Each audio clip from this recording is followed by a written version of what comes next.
Hi, Jim Van Zant, one of the pastors here at Carlisle United Methodist Church with Sermon in 3 Minutes. We're down here in my office this morning, just for something a little bit different way to start the new year. And that's one of the things we do here at CUMC. Each of the last couple of new years, we've began with some kind of challenge, and we've begun this year the same way, and it's a Lord's Prayer challenge. We're looking at the Lord's Prayer over 6 weeks, kind of taking it apart to see what we can learn from the Lord's Prayer, not only as a model and pattern of prayer, but to see how it can affect us today and enliven our current prayer life. So the challenge is to read the Lord's Prayer, or actually pray the Lord's Prayer, every day for the next 6 weeks, and I hope you'll take up that challenge.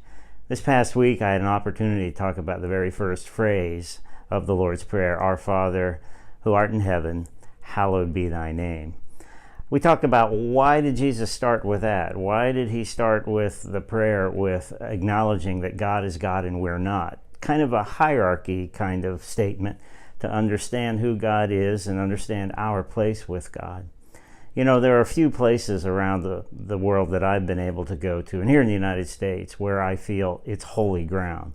One of those is the Grand Canyons. One of my favorite is Monument Valley in southeast Utah. I can't walk among those monuments without feeling I'm on hallowed ground, to be holy. And Jesus says that's what we're to do in our prayers. We're to begin our prayers with that same kind of sense about the great big God and the small us. And you have a place in your life where I know where God is great big to you and you feel small. It might be looking at the night sky. Might be looking at a sunrise, a sunset, the ocean, a mountaintop, any one of those places. But that's the attitude we're to have when we come to God in prayer. We live in such a selfie world, always about the self. The culture reinforces the self, and yet this prayer is about just the opposite. It's acknowledging God and God's greatness. So the challenge for you this week is when you pray the Lord's Prayer, why don't you just stop and pause after that first phrase, rather than continuing with the prayer? I think just stopping and pausing gives a sense of us being able to experience what hallowedness is to be about, what God wants us to understand about our relationship with Him. And it opens up that opportunity for God to reach in and touch us in some very strong ways.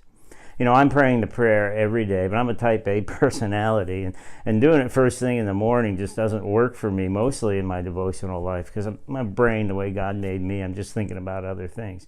But what does work is after I get to work or where I'm at mid-morning, to take a break, and that's a real valuable devotional time for me. So however that works out in your life, print out a copy of the Lord's Prayer, stick it somewhere where you can see it, the bathroom mirror, the refrigerator, in your car, your desk, at your office, wherever you might be working, and learn to pray the Lord's Prayer. Just do it every day for 6 weeks, and just see what the Lord will do in your life. Thanks for tuning in. This is Sermon in 3 Minutes. Have a great new year, everybody.